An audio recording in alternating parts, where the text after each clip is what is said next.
ॐ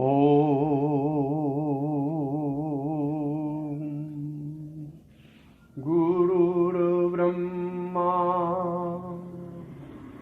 गुरुर्विष्णु गुरुर्देवो महेश्वरा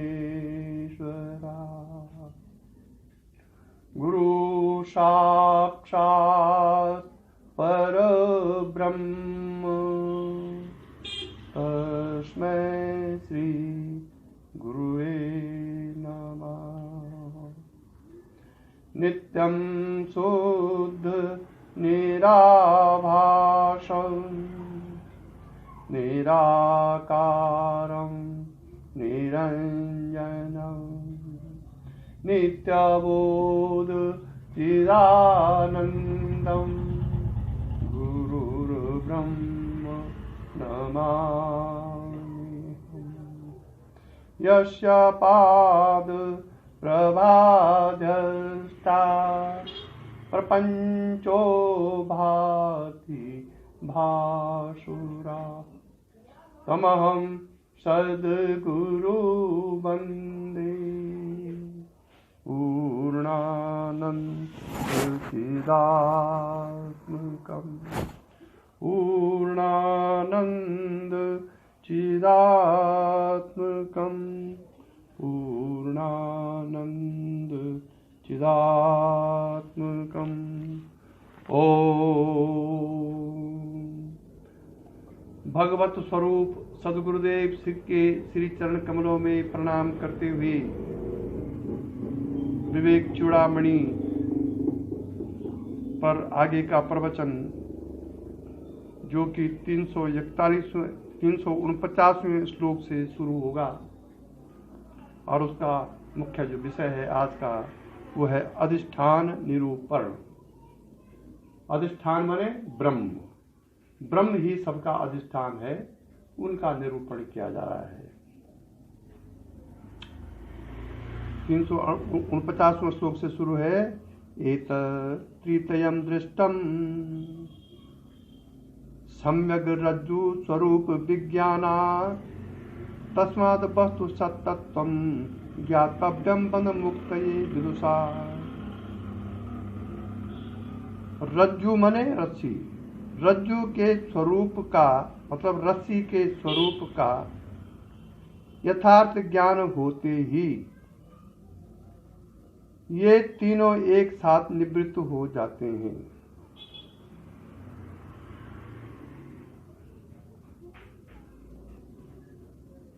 इसलिए संसार बंधन से छूटने के लिए विद्वान को तत्व सहित आत्म पदार्थ का ज्ञान प्राप्त करना चाहिए। ये तीनों कौन से? रज्जु, सर्प और अज्ञान। रज्जु का स्वरूप का यथार्थ ज्ञान होते ही ये तीनों एक साथ निवृत्त हो जाते हैं। सम्यक रज्जु स्वरूप विज्ञानात् तस्माद् वस्तु सत्तत्वं ज्ञातव्यं बंध मुक्तये विदुषा। रस्सी में ब्रह्म के कारण सर्प की प्रतीति होती है जो मिथ्या है। इस भ्रम के कारण भय, कंप आदि दुखों की प्राप्ति होती है। अगर अंधेरे में कहीं रस्सी पड़ी हुई है और आप कहीं दूर से उस पर देख रहे हैं तो आपको ये भ्रम हो सकता है कि सर्प है। तब तक ये भ्रम रहेगा जब तक कि रस्सी का वास्तविक स्वरूप का ज्ञान नहीं हुआ। कब होगा वास्तविक स्वरूप का ज्ञान? जब हम दीपक द्वारा रस्सी के यथार्थ स्वरूप का ज्ञान हो जाने से रस्सी का अज्ञान मतलब आवरण के कारण, अज्ञान के कारण रस्सी को हम सर्प समझ रहे थे। अज्ञान जन्य सर्प और उस अज्ञान के कारण जो परिणाम प्राप्त हुआ सर्प, मल, आवरण मल। सर्प का रूपक है मल और उसकी प्रतीति से होने वाले भय और कंप आदि विक्षेप, ये तीनों एक साथ निवृत्त हो जाते हैं। कहने का मतलब यह है कि रस्सी का वास्तविक ज्ञान दीपक के जलाने पर रस्सी का वास्तविक ज्ञान प्राप्त होने पर आवरण, मल और विक्षेप, ये तीन जो अज्ञान के फल हैं, ये निवृत्त हो जाते हैं। ठीक इसी प्रकार से आत्मा के ज्ञान से आत्मा का अज्ञान, ठीक इसी प्रकार से आत्मा के ज्ञान से आत्मा का अज्ञान और इसी के कारण होने वाले प्रपंच की प्रतीति और इस मिथ्या प्रतीति के कारण होने वाले दुख की एक साथ निवृत्ति हो जाती है आत्मज्ञान होने पर।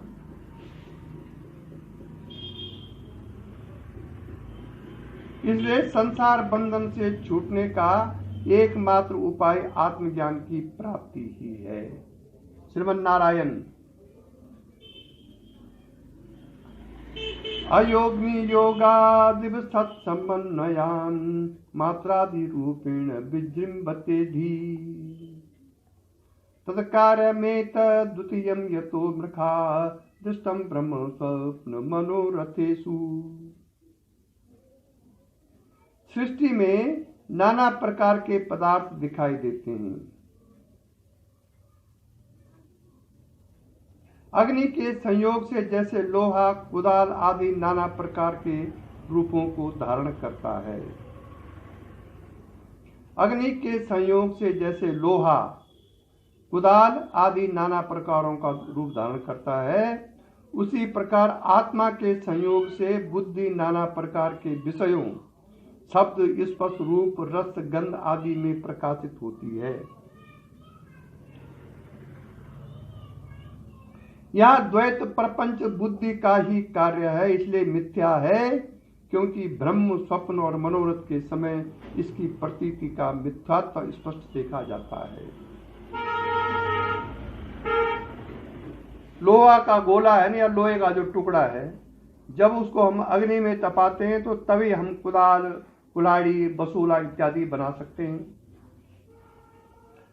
इसका मतलब यह हुआ कि लोहा अग्नि के संयोग से कई रूप धारण कर सकता है। ठीक इसी प्रकार आत्मा भी बुद्धि के संयोग से शब्द, स्पर्श, रूप, रस, गंध आदि प्रकाशित होती है। इसी प्रकार बुद्धि भी नाना प्रकार के विषयों में प्रकाशित होती है, शब्द में, स्पर्श में, रूप में, रस में और गंध में। आत्मा में कोई द्वैत नहीं है। द्वैत तो बुद्धि के कारण प्रपंच हो जाता है। ये जो द्वैत प्रपंच है वो बुद्धि का कार्य है, न कि आत्मा का। इसलिए यह मिथ्या है, क्योंकि बुद्धि के कारण है। क्योंकि ब्रह्म, स्वप्न और मनोरथ के समय इसकी प्रतीति का मिथ्यात्व स्पष्ट देखा जाता है। एक स्वप्न हुआ, वो खत्म हुआ, दूसरा शुरू हो गया, मिथ्या है। बुद्धि का काम मिथ्यात्व है। सृष्टि में नाना प्रकार के पदार्थ दिखाई देते हैं, उन सबका कारण बुद्धि है।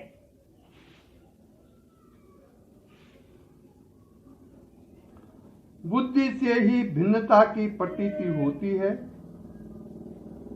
तथा मूल आत्म तत्व छिप जाता है बुद्धि के कारण, जबकि सब उसी मूल तत्व आत्मा के ही विभिन्न रूप हैं।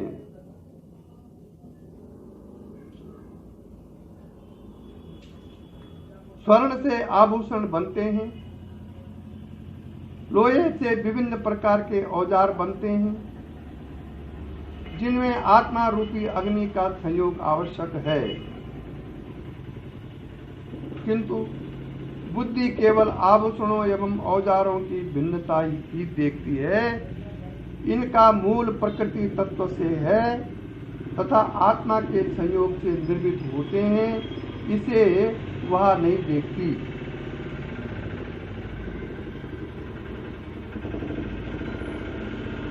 यही उसके अज्ञान का आवरण है, इसे हटाए बिना आत्मस्वरूप प्रत्यक्ष नहीं होता।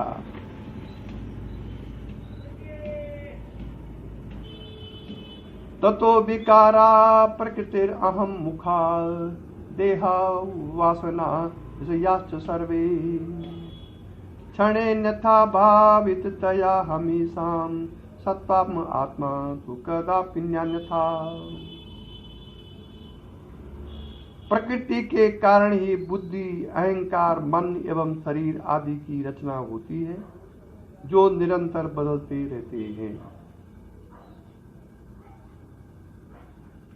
इनका स्वरूप कभी एक जैसा नहीं रहता, इसलिए इन्हें असत्य कहा जाता है। इनमें केवल आत्मा ही ऐसा है जो सदा सर्वदा एक रस रहता है, इसलिए वही सत्य है। नित्याद्वया खंडा चिद एक रूपा बुद्ध्यादि साक्षी सद सद विलक्षणा बुद्ध्यादि साक्षी सद असद विलक्षणा अहम पद प्रत्यय लक्षितार्थ प्रत्यक्ष सदानंद गण परात्मा।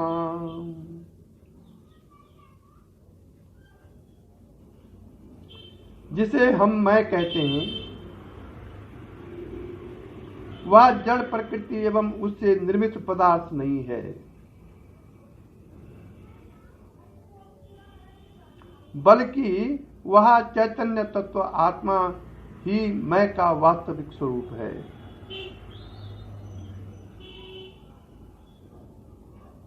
जो स्वयं चैतन्य होने से बुद्धि आदि समस्त प्रकृति जन्य विकारों का साक्षी है।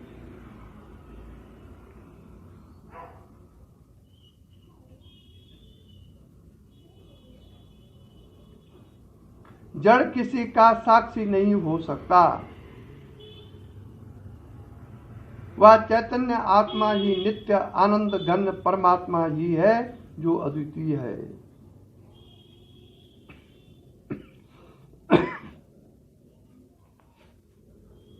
वैसा कोई दूसरा है ही नहीं। वह अखंड है, जिसका खंडन विभाजन नहीं हो सकता।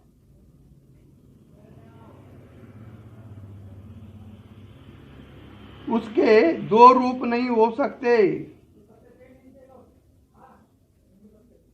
वह अकेला ही चैतन्य स्वरूप है, अन्य सभी जड़ है। वह स्वयं बुद्धि नहीं है, बल्कि उसका भी साक्षी है तथा सत असत से भी भिन्न है। वही आत्मा सबका अंतरात्मा है, जिसे हम मैं कहते हैं। इसके अतिरिक्त अन्य किसी को मैं कहना मिथ्या है, भ्रम मात्र है। इत्थं विपश्चित सद असद विभज्य निश्चित्य तत्त्वं निजबोध दृष्ट्या ज्ञात्वा स्वमात्मान अखंड बोधम तेभ्यो विमुक्ता स्वयमेव शाम्यति। जब तक मनुष्य संसार के असत पदार्थों में सत्य मान कर उन पर मिथ्या अहंकार करके उनको मैं स्वरूप मानता रहेगा, तब तक वह कभी शांत नहीं हो सकता। क्योंकि ये मिथ्या पदार्थ ही विक्षेप उत्पन्न करते हैं नारायण। इसलिए विद्वान पुरुष को सत्य एवं असत्य क्या है, इसको जानकर असत्य का त्याग कर सत स्वरूप आत्मा को अपना स्वरूप मानकर ही शांत एवं आनंदित हो सकता है। अन्य कोई मार्ग नहीं है, यही उसकी मुक्ति है। जिनको मोक्ष एवं मुक्ति की कामना है, उनको ये करना ही पड़ेगा। बाधा के संसार में आपको प्रतिष्ठा मिल सकती है, धन वैभव मिल सकता है, मान प्रतिष्ठाएं मिल सकती हैं, लोकेशना से हजारों व्यक्ति आपकी जय जयकार लगा सकते हैं, लेकिन मुक्ति के लिए यह आवश्यक है, अन्य कोई आवश्यक नहीं है। हजारों से सिद्धियां ले लीजिए, मैंने भी बहुत सिद्ध देखे हैं, बहुत तो नहीं पर दो चार तो देखी है मैंने, जिन्होंने सिद्धि के बल पर सांसारिक वस्तुओं में प्रयोग करके अंत में वो आत्मज्ञान से गिरे हैं। दुर्दशा हुई उनके अंत में। इसलिए यदि आपको शक्तिपात दीक्षा हो गई है, और उससे अलौकिक अनुभव हो गए हैं। उस शक्ति ने कुछ सिद्धियां आपको दे दी हैं और आपको उन सिद्धियों का पता चल रहा है, तो उसका प्रयोग मोक्ष के लिए कीजिए, संसार की वस्तुओं के लिए नहीं।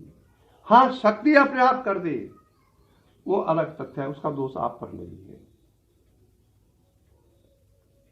तो यदि आपको आत्मज्ञान चाहिए तो सत्स्वरूप आत्मा का अपना स्वरूप मानकर असत्य का त्याग करना ही पड़ेगा। त्याग ये नहीं कि संसार छोड़कर के जंगल में चले जाओ। त्याग का मतलब उसमें मिथ्यात्व बुद्धि उत्पन्न करनी पड़ेगी, अंदर से त्याग करना पड़ेगा। बाहर तो व्यवहार सबके लिए है, ज्ञानी के लिए भी, अज्ञानी के लिए भी, मूढ़ के लिए भी, मूर्ख के लिए भी, विद्वान के लिए भी, पंडित के लिए भी, जितने भी समाज में प्रचलित जातियां प्रजातियां हैं, सबका अपना व्यवहार है। चींटी का भी अपना व्यवहार है, कुत्ते का भी अपना व्यवहार है, दिन भर चलना उसका काम है, लेकिन अंदर कोई वो आत्म तत्व जो है वो सबका एक ही है। अन्नमय कोश सबका एक है, सूक्ष्म शरीर भिन्न भिन्न है, आत्म तत्व एक है। जो ये अन्नमय कोश में और आत्म तत्व में भिन्नता देखते हैं वो फिर द्वैत में है। अभी समाधि निरूपण, अब आ गया समाधि निरूपण। अज्ञान हृदय ग्रंथिर्नी शेष विलय तदा समाधिना विकल्पेन यदा द्वैतात्म दर्शना, यदा द्वैत आत्म दर्शनम। जीवात्मा का स्वरूप अहंकार रूपी अज्ञान के कारण है, जिससे जीव स्वयं को ब्रह्म से भिन्न समझने लगता है।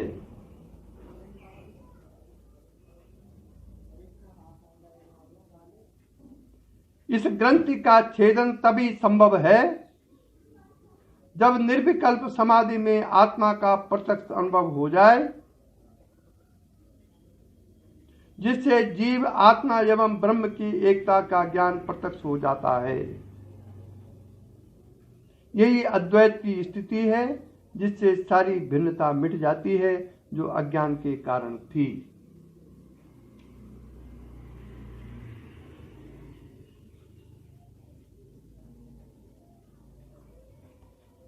त्वमहम इदम मितीय कल्पना बुद्धि दोषात् प्रभवती परमात्मन द्वये निर्विशेषे और परविलसति समाधावस्य सर्वो विकल्पो विलयन मुपगच्छेद वस्तु तत्वा धृत्या। मैं, तू और वह, मैं, तू और वह की भिन्नता की प्रतीति केवल बुद्धि दोष के कारण उत्पन्न होती है, क्योंकि प्रकृति के आवरण के कारण आत्म तत्व का स्पष्ट ज्ञान नहीं होता।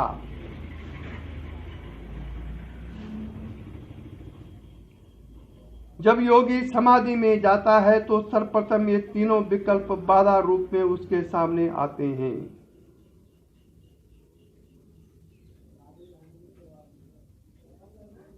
किंतु निरंतर समाधि में स्थित रहने से वह आत्मा स्पष्ट हो जाती है एवं जीव आत्मा एवं प्रकृति का संपूर्ण भेद समाप्त होकर एक चैतन्य ब्रह्म ही शेष रह जाता है। यही अद्वैत अवस्था है।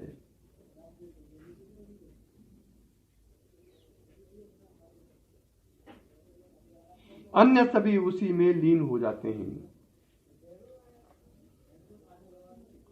शांतो दांता परम उपरता शांति युक्त समाधिम कुर्वन् नित्यं कलयति यदि स्वच्छ सर्वात्म भावम् तेना विद्यातिमिरजनितान् साधु दग्ध्वा विकल्पान् ब्रह्मा कृत्वा निवसति सुखम् निष्कर्यो निर्विकल्पा। आत्मा एक ही है जो सभी में समान रूप से व्याप्त है। प्रत्येक मनुष्य में भिन्न भिन्न आत्माएं नहीं है तथा आत्मा ही ब्रह्म है।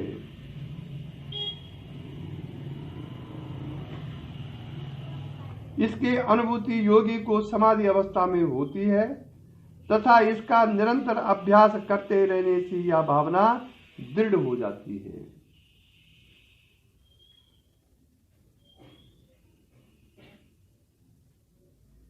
अन्यथा बुद्धि फिर उनमें भिन्नता दिखने लगती है। कहने का अर्थ यह है कि जब तक समाधि के संस्कार मन पर दृढ़ नहीं हुए तब तक समाधि होने पर भी जो आप बुद्धि में आएंगे संसार में भिन्नता उत्पन्न हो जाएगी। इसलिए निरंतर अभ्यास से ही यह अविद्या दूर होती है। कौन सा अभ्यास? आत्मा नदी संयम पुण्य तीर्था, आत्म तत्व का अभ्यास। शरीर का निस्सरण और आत्मा का संस्मरण, शरीर का विस्मरण और आत्मा का स्मरण, ये जब तक निरंतर रूप से नहीं हुआ तब तक अविद्या दूर नहीं हो सकती है, अज्ञान दूर नहीं हो सकता है। और जब अज्ञान और अविद्या नष्ट हो जाती है तो समस्त विकल्प जितने हैं सब नष्ट हो जाते हैं। तथा योगी फिर इस प्रकार का जो योगी है जो क्षण मात्र में अपने मन को समाधि में ले जा सकता हो, जिसका इतना दृढ़ अभ्यास हो गया हो, ऐसा योगी निर्विकल्प होकर ब्रह्म भाव में लीन रहकर ब्रह्म स्वरूप ही हो जाता है।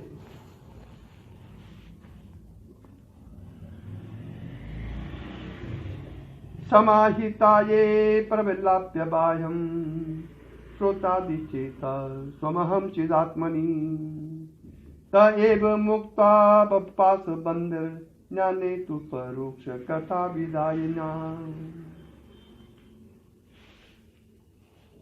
जो व्यक्ति केवल शास्त्रों का अध्ययन करके मैं ब्रह्म हूं, मैं आत्मा हूं, मेरा किसी से कोई मोह नहीं, सब माया आदि बातें दोहराते रहते हैं, वे कभी मुक्त नहीं हो सकते।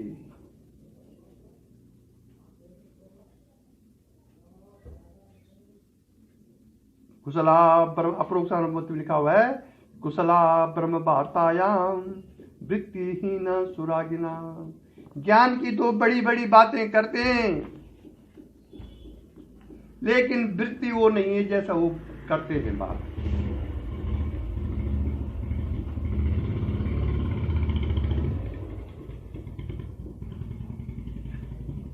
बातें कम करो और वृत्ति उत्पन्न को वृत्ति लानी चाहिए, वो वाली ब्रह्म वृत्ति, तब तो मानने लायक बात है।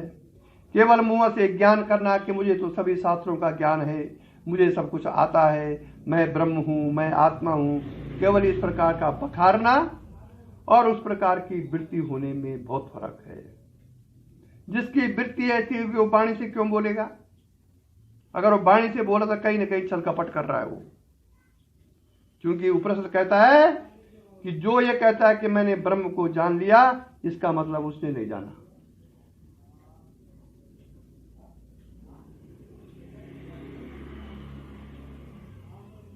इसलिए मुक्ति के लिए सभी बाह्य अनाथ पदार्थों का आत्मा में लय करना होता है, जिससे उनका स्वरूप ही लुप्त हो जाए तथा केवल आत्मा ही शेष रह जाए। यह कार्य समाधि की स्थिति में होता है, अन्य किसी प्रकार से संभव ही नहीं है।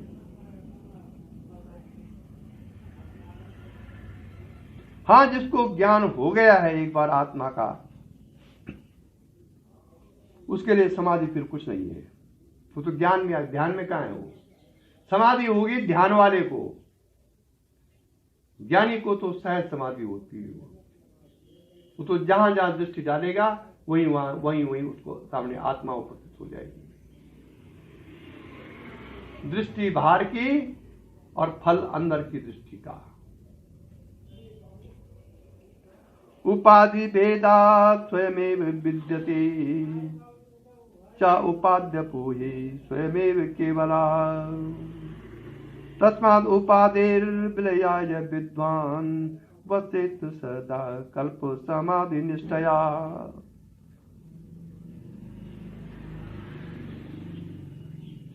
जिस प्रकार एक ही स्वर्ण के विभिन्न आभूषण बनते हैं, उसी प्रकार एक ही आत्मा मन बुद्धि चित्त अहंकार शरीर आदि के विभिन्न रूपों में अभिव्यक्त हुआ है। जो विभिन्न उपाधियां मात्र है, किंतु इनके मूल में वह आत्मा ही है, जिनके विभिन्न कार्यों के अनुसार इनके विभिन्न नाम दिए गए हैं। इन्हीं से ऐसी भ्रांति होती है कि ब्रह्म आत्मा जीव सृष्टि आदि भिन्न भिन्न है।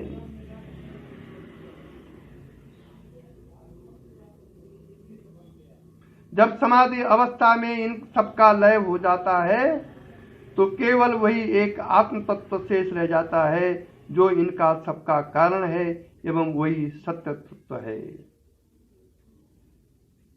मिथ्या का ही लय होता है, सत्य का किसी में लय नहीं होता। इसलिए ज्ञान की साधना करने वाले व्यक्ति को इस लय के लिए सदा ही निर्विकल्प समाधि में स्थित रहना चाहिए। सती सक्तो नरो याति सद्भावम हेक निष्ठया कीटको भ्रमरे ध्यायन भ्रमरात्वाय कल्पते। अब देखो, चित्त की शक्ति महान है, या जिस बात का संकल्प करता है उसी के अनुसार वस्तुओं में परिवर्तन हो जाता है।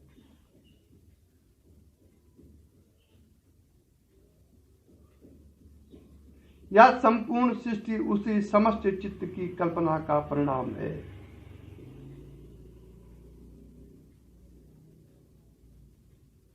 मनुष्य का मन भी जिसका दृढ़ संकल्प लेकर कोई कार्य योजना बनाता है तो वह अवश्य पूर्ण होती है। दृढ़ संकल्प के अभाव में मन में संदेह बना रहने से ही उसकी सभी योजनाएं सफल नहीं हो पाती। संकल्प के दृढ़ होने से कई दैविक शक्तियां भी उसके कार्यों में अपना योगदान देती हैं।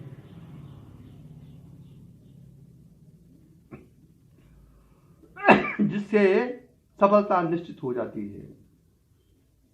अगर आपका संकल्प दृढ़ है, लगातार निरंतर किसी कार्य का चिंतन कर रहा है, तो दैवीय शक्ति उसमें सहायक होंगी।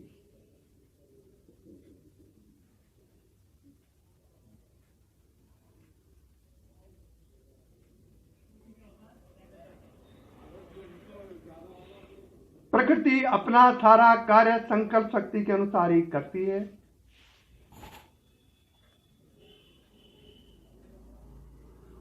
बीज के संकल्प से ही अंकुर उठता है, अंकुर के संकल्प से ही फिर पौधा बनता है, पौधे के संकल्प से ही फिर और बड़ा पेड़ बनता है, पेड़ के संकल्प से ही फिर फूल खिलता है, और फूल के संकल्प से ही फिर फल लगता है, और फिर वो खाने वाला जो फल को खाता है उसके संकल्प से ही वो फल खाता है। यह है संकल्प शक्ति। और यह संकल्प जो है चित्त का गुण है। ये संकल्प के कारण लिंग परिवर्तन भी हो जाता है। यह संकल्प शक्ति सद एवं असद दोनों प्रकार के कार्य कर सकती है। इसी संकल्प शक्ति से कई अद्भुत कार्य भी होते देखे गए हैं। प्रकृति में इससे परिवर्तन लाया जा सकता है, शास्त्र बोल रहा है ये। इसके कई उदाहरण दिए जा सकते हैं। मनुष्य का जीवन स्वयं की संकल्प शक्ति से ही उच्च एवं हीन बनता है।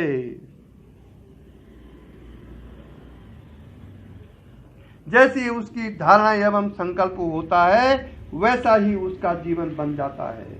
आज हम अपने जीवन में कई कारणों से बड़े दुखी हैं, आरोप लगाते हैं दूसरे पर, इसके कारण दुखी हैं हम। बेटा ऐसा हो गया, बहू ऐसी हो गई, नौकर ऐसा हो गया, चाकर ऐसे हो गए, समाज में लोग ऐसे हैं। हम आरोप लगा रहे हैं बाहर के लोगों पर, और ये हमारा अज्ञान है। वास्तविक यह है कि हम अपने संकल्पों के कारण से ही हमने वो सृष्टि उत्पन्न की कर दी, जिससे कि हमको याद नहीं है कि हमारे चित्त के कारण ये हुआ है, हमारे कर्मों के फल के कारण ही ऐसा हुआ है, और दोष देते हम औरों पर। काश यदि हम अपने अवगुणों पर, अपने दोषों पर दृष्टि डाल सकें तो हमारे अंदर के दोष मिट जाएंगे, और जिन कारणों से आप दुखी हैं, जिस कारण से या जिसके कारण, उसमें परिवर्तन आने लगेगा। यह है चित्त की शक्ति। लेकिन हमको आत्मनिरीक्षण करना आता नहीं है। जब शास्त्र कह रहा है कि संकल्प शक्ति से आप किसी की प्रकृति को भी चेंज कर सकते हैं, अपनी चित्त शक्ति से किसी के चित्त को आप बस में कर सकते हैं। शक्तिपात क्या है? यही तो है।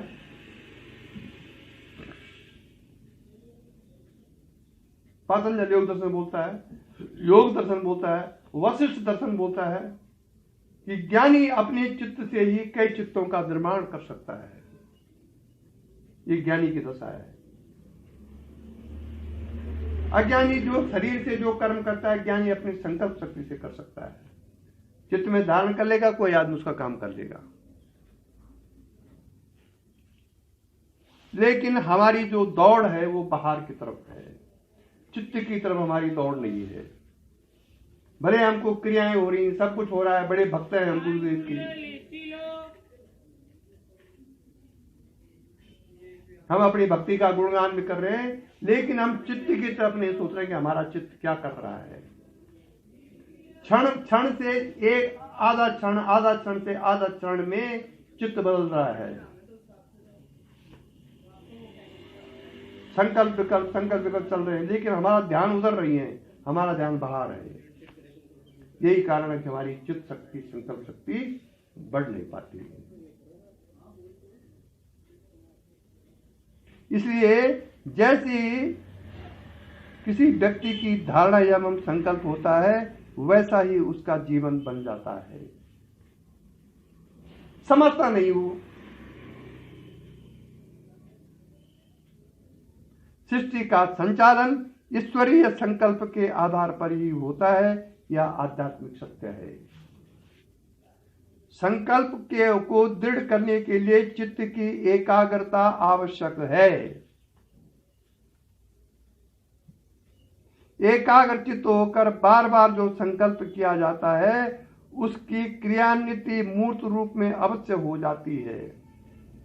वाल्मीकि, अंगुल्यमाल आदि में परिवर्तन इसी संकल्प शक्ति का परिणाम था। वाल्मीकि तो जाति का वो था, लेकिन उसने ब्राह्मणत्व प्राप्त कर लिया था संकल्प शक्ति से। परमात्मा की संकल्प शक्ति उसके अंदर आ गई थी, और ब्राह्मण वाल्मीकि, आज हम सब पूछते हैं वाल्मीकि ऋषि को। वाल्मीकि रामायण प्रसिद्ध है, सीता जी उनके आश्रम में रही। तो कहने का क्या, क्यों लिखे भगवान वेदव्यास ने पुराण कि लोग इनसे शिक्षा ग्रहण करके तदनुसार आचरण करें। लेकिन आज हमारी संकल्प शक्ति काम वासना की पूर्ति के लिए, जगत की सुविधाओं की पूर्ति के लिए, लोकेशना की पूर्ति के लिए काम कर रही है। इसलिए हमको अध्यात्म में फल नहीं होता है। सभी प्रकार की सिद्धियां इसी शक्ति के दृढ़ होने से ही आती हैं, जिसे मनुष्य चमत्कार समझने लगता है। जिस प्रकार भयपूर्वक ही कीड़ा बार बार भ्रमर का ध्यान करते करते भ्रमर रूप ही हो जाता है, उसी प्रकार चित्त में निरंतरता एकाग्रता पूर्वक ब्रह्म स्वरूप का ही ध्यान करने से जीव स्वयं ब्रह्म स्वरूप हो जाता है।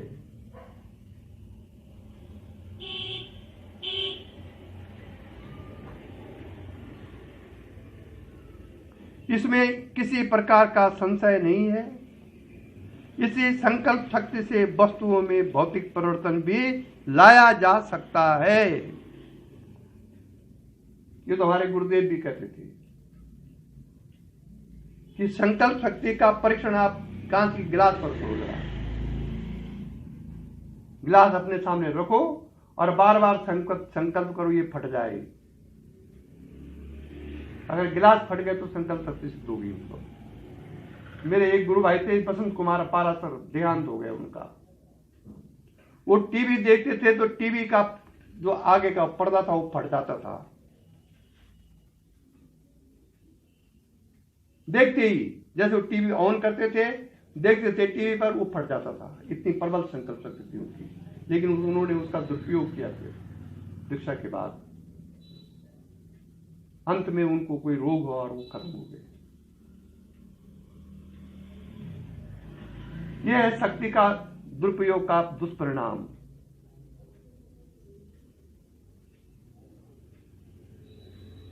और यह संकल्प शक्ति कोई सम्मोहन नहीं है। यह सम्मोहन से पार की अवस्था है। ये संकल्प शक्ति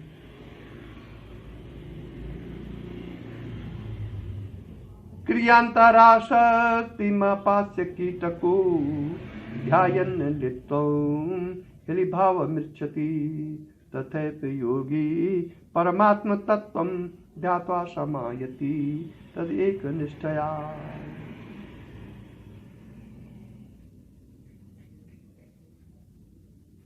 निरंतर एक ही वस्तु की एकाग्रचित्त होकर निरंतर धारणा करने से उसका रूप ही परिवर्तित हो जाता है।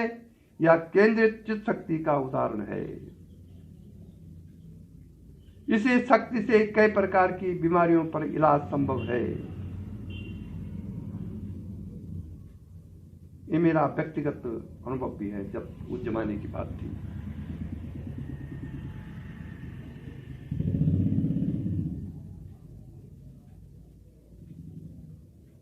पातंजल योग दर्शन में विभूति पाद में जिन सिद्धियों का वर्णन किया है वह इसी संकल्प की विधियां हैं, जिसमें चित्त को एकाग्र करके जिसकी भी भावना की जाती है वह वस्तु योगी को प्राप्त हो जाती है तथा उसी के अनुसार घटनाएं घटित हो जाती हैं।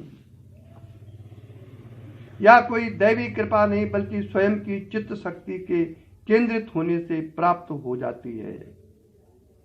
इस शक्ति के प्राप्त होने पर यदि भौतिक पदार्थों की कामना करता है तो उसे प्राप्त हो जाती हैं, किंतु इनके प्रति आसक्ति का त्याग कर परमात्मा भावना करता है तो वो स्वयं परमात्मा हो जाता है।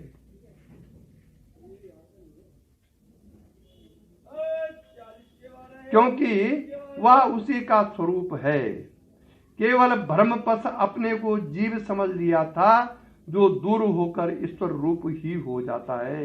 मनुष्य में इसी सभी प्रकार की सुप्त प्रतिभा का विकास इस शक्ति से किया जा सकता है। ये शक्तिपात है। अतीव सूक्ष्म परमात्म तत्व न स्थूल दृष्टिया प्रतिपत्तुर्मर्हति समाधिनात्यांत सूक्ष्म वृत्त्या ज्ञातव्य मौर्यारति शुद्ध बुद्धि। मनुष्य की इंद्रियों का निर्माण इस प्रकार है कि वह स्थूल पदार्थों का ही अनुभव कर सकती हैं तथा उन्हीं को देख सकती हैं। सूक्ष्म पदार्थ उनसे नहीं देखे जा सकते। सूक्ष्मदर्शी यंत्र के आविष्कार के बाद वह पदार्थ भी देखे जा सकते हैं जिनको आंखें नहीं देख सकती। किंतु परमात्मा तत्व इससे भी कई गुना सूक्ष्म है तथा वह कोई पदार्थ अथवा अणु जैसा भी नहीं है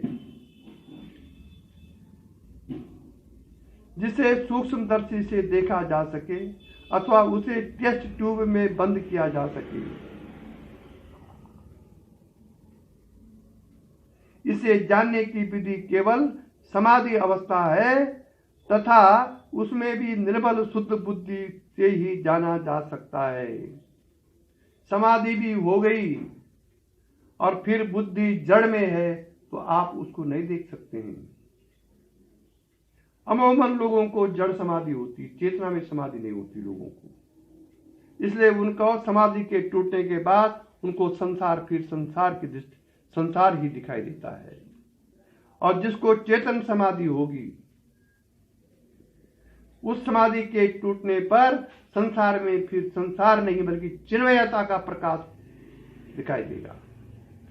संसार के देखते हुए भी उस संसार में चिन्मयता दिखाई देगी, एक अद्भुत चमक दिखाई देगी।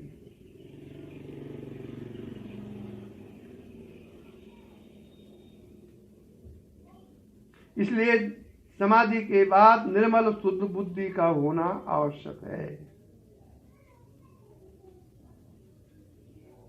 थोड़े से भी विचार उसमें बाधक बन जाते हैं, इसलिए शून्यता की स्थिति आवश्यक है।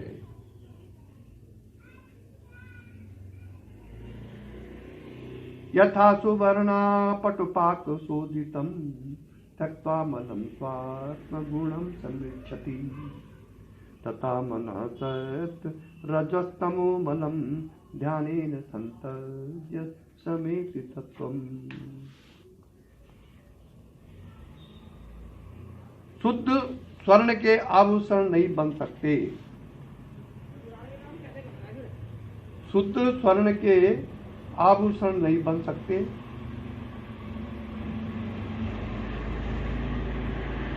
उनमें मिलावट आवश्यक है, उसमें सुवर्ण में मिलावट आवश्यक है। उसी प्रकार शुद्ध चैतन्य ब्रह्म से सृष्टि का निर्माण नहीं हो सकता।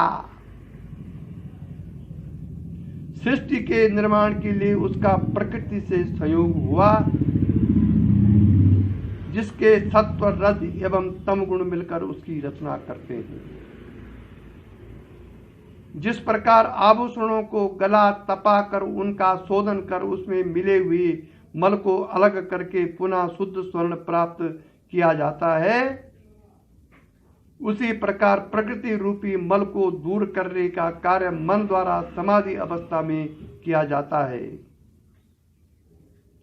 जिससे पुनः वह शुद्ध चैतन्य परमात्म तत्व प्राप्त हो जाता है। यह कार्य विज्ञान की प्रयोगशाला में संभव नहीं है, इसलिए विज्ञान उसे नहीं जान पाएगा।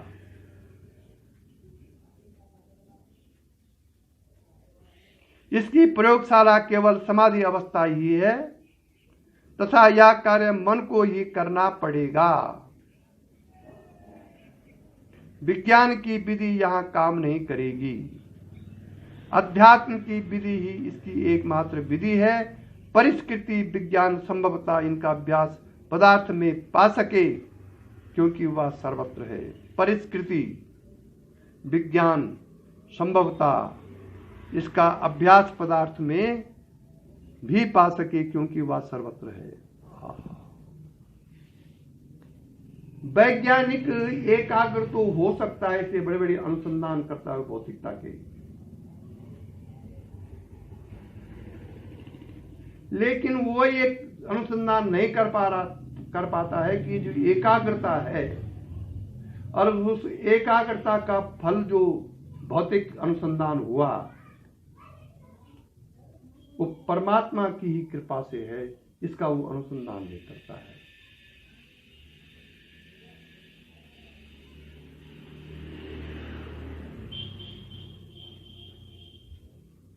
निरंतराभ्यास बता तत्थित वसा तदित्थम पक्वम मनो ब्रह्मणि लीयते सदा तदा समाधि सविकल्प वर्जिता सतो द्वयानंद रसानुभावका।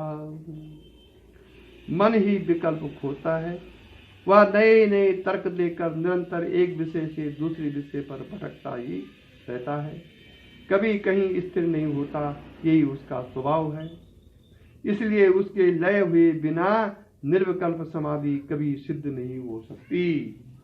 नारायण योग कला प्रदानम शांतम स्वभाव ललितात्म बाणम भगतम प्रियम दे व्यगुणा अवतारम वंदे गुरु परमार्थ सारम। इसलिए योगी निरंतर अभ्यास करके इसे ब्रह्म में लीन कर देता है, तभी उसे ब्रह्मानंद रस का आनंद प्राप्त होता है। मन के रहते निर्विकल्प समाधि सिद्ध नहीं हो सकती।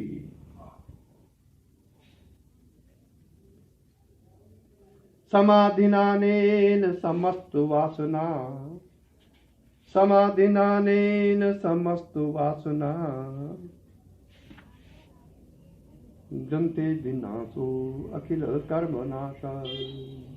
अंतर्बहि सर्वत एव सर्वदा स्वरूप विष्णु यत्नता स्यात्। वासनाओं का कारण मन है। निर्विकल्प समाधि में जब मन लय हो जाता है तो समस्त वासनाओं का अंत हो जाता है तथा सभी संचित कर्मों का भी नाश हो जाता है। इसके बाद कोई प्रयत्न नहीं करना पड़ता, सभी साधनाएं समाप्त हो जाती हैं एवं बाहर और भीतर योगी सर्वत्र ही अपने ही आत्म स्वरूप को देखता है, जो अद्वैत की स्थिति है। समस्त द्वैत भावना समाप्त हो जाती है, यही मुक्ति है। भावना, इन आंखों से आप द्वैत देखेंगे, चर्म आंखों से, लेकिन अंदर के आंखों से आप द्वैत में देखेंगे, यही फर्क है। इसी को मुक्ति कहते हैं। श्रुते सतगुणम विद्या विद्यान मननम मननादपि निधिध्यासम लक्षण गुण अनंतम निर्विकल्पकम।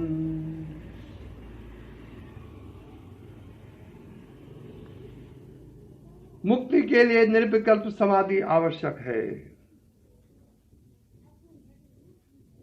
किंतु श्रवण मनन एवं निध्यासन का उत्तरोत्तर महत्व है, जो निर्विकल्प समाधि का आधार बनता है।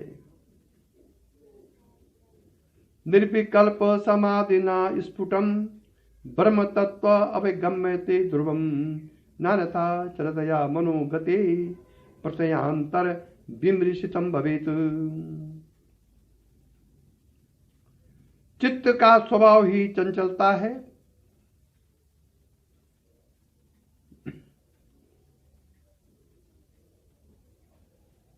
इसलिए जब तक चित्त पूर्णतया शांत नहीं हो जाता,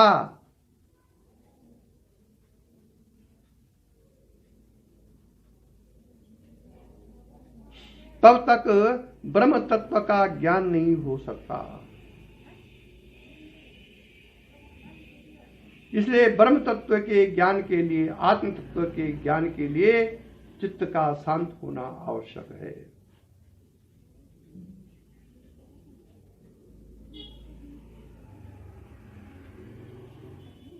जैसे जल की छाया में चंद्रमा दिखाई दे रहा है, आकाश में पूर्ण चांद है और नीचे कोई तालाब है जो कि शांत पानी का तालाब है, शांत है पानी, तो चंद्रमा की छाया उस शांत पानी में देखी जा सकती है। जैसा चंद्रमा आकाश में चमक रहा है, वैसे ही तालाब के नीचे भी वो चंद्रमा चमक रहा है, दिखाई दे रहा है।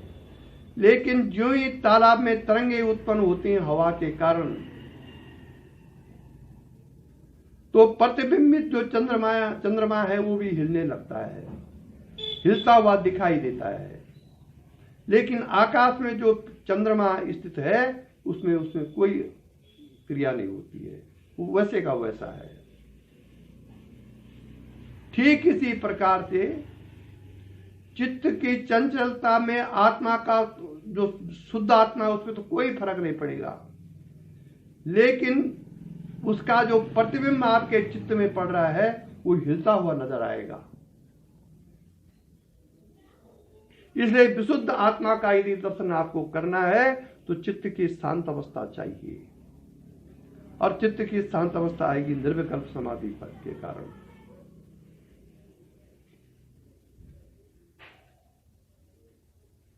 इसलिए जब तक चित्त पूर्णतया शांत नहीं हो जाता तब तक आत्म तत्व का ज्ञान पूर्ण रूप से नहीं हो सकता है। पतंजलि को इसी कारण चित्तवृत्ति निरोध का योग कहा है। अथा समाधत स्वयतीन्द्रियाय सन्न निरंतरम शांत मना प्रतीचि विध्वंसया ध्वांत मनादि विद्या कृतम सदे एक तत्वाविलोकनेन। चित्त के शांत होने पर ब्रह्म का स्वरूप प्रत्यक्ष होता है तथा आत्मा और ब्रह्म की एकता का बोध होता है। इसी से अज्ञान रूपी अंधकार का नाश होता है। इसलिए निरंतर इसका अभ्यास करना चाहिए। योगस्य प्रथम द्वारम वांग निरोध परिग्रह निराशा च निरीहा च नित्यम एकांतशीलता।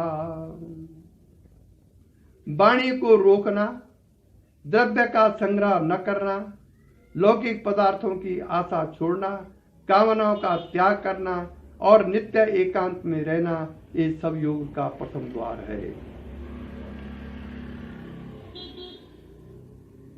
योग साधना आरंभ करने से पूर्व साधक को इन नियमों का पालन आवश्यक करना चाहिए, जिसमें कम बोलना, वस्तुओं का संग्रह न करना, कामना एवं वासना त्याग तथा एकांत में रहना आवश्यक है। इनसे चित्त की वृत्तियों को रोकने में सहायता मिलती है। पतंजलि ने इसी कारण योग साधना में यम नियम को प्रथम स्थान दिया है। बिना इनको सादे योग साधना में प्रवेश करने से कोई लाभ नहीं होता। योग की सारी क्रिया चित्त की वृत्तियों का निरोध की प्रक्रिया है। यही योग का प्रथम द्वार है। लेकिन शक्तिपात में यदि आपकी दीक्षा ठीक हो गई, गुरु ठीक मिल गया और आपने इसी उद्देश्य, किसी महान उद्देश्य से दीक्षा ली है, तो ये शक्ति अपने आप आपके चित्त को धीरे धीरे रोकने का प्रयास करेगी और यही शक्ति आपको निर्विकल्प समाधि में ले जाएगी।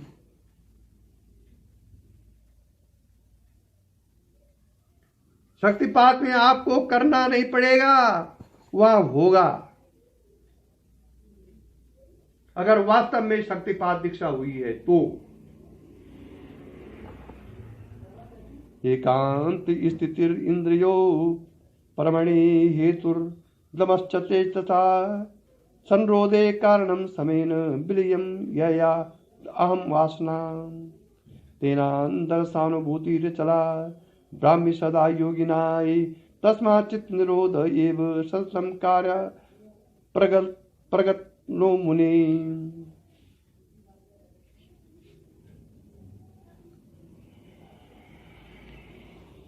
योग साधना में चित्त की वृत्तियों का निरोध ही मुख्य है।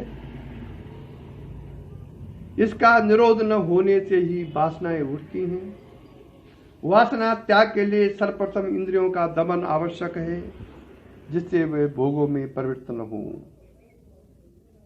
इंद्रियों के भोगों में प्रवृत्त होने से वासनाएं निरंतर बढ़ती जाती हैं। जैसे अग्नि में घी डालने पर वह अधिक प्रज्वलित होती है।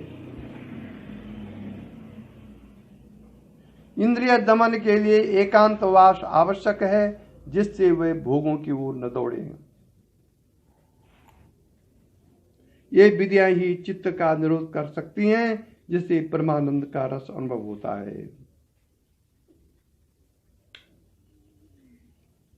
वाचम नियच्छात्मनि तम नियच्छ और बुद्धोदीयम यच्छ च बुद्धि साक्षिणी तंचापि पूर्णात्मनि निर्विकल्पे विलाप्य शांति परमाम भजस्वा। ब्रह्म ज्ञान की कई विधियां हैं, किंतु वेदांत की विधि केवल विचार की है। क्रिया से अहंकार बढ़ता है, जिससे मैं मजबूत होता है, जबकि मैंपन को मिटाना ही उपलब्धि है। इसके लिए सर्वप्रथम एकांत स्थान में बैठकर वाणी का मन में लय करना, मन को बुद्धि में, बुद्धि को उसके साक्षी आत्मा में तथा आत्मा को ब्रह्म में लीन करना होता है। इसी से ब्रह्म ज्ञान होता है, जिससे मनुष्य को परम शांति का अनुभव होता है। देह प्राणेन्द्रिया मनोबुद्ध्या आदिवी रूपादिवी यर्ये प्रत्यय समायोग तत्वाभाव से योगिना। यह शरीर, प्राण, इंद्रियां, मन और बुद्धि स्वतंत्र रूप से कार्य नहीं करते, बल्कि इनके पीछे चित्त की वृत्तियां ही कार्य करती हैं।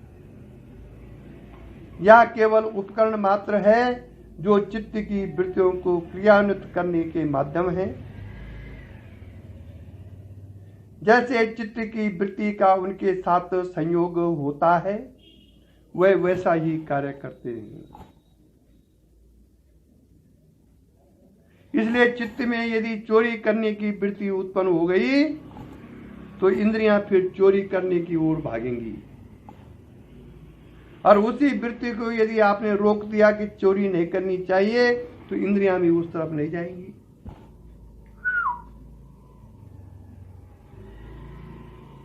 इसलिए चित्त की वृत्तियों को रोक देने से इनके संपूर्ण कार्य किनके, इंद्रियों के बंद हो जाते हैं और वह चित्त शांत हो जाता है। इसलिए चित्त की वृत्तियों को रोकना ही ब्रह्म भाव की उपलब्धि का मुख्य कारण है। तन्निवृत्त्या मुने सम्यक सर्वो परमणा सुखम सद्यस्ते सदानंद रसानुभव विप्लवा।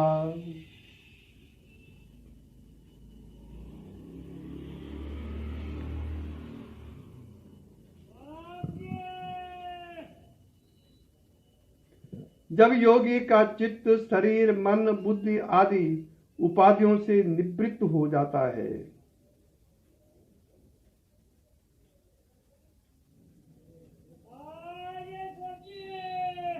तो केवल आत्म तत्व ही शेष रह जाता है।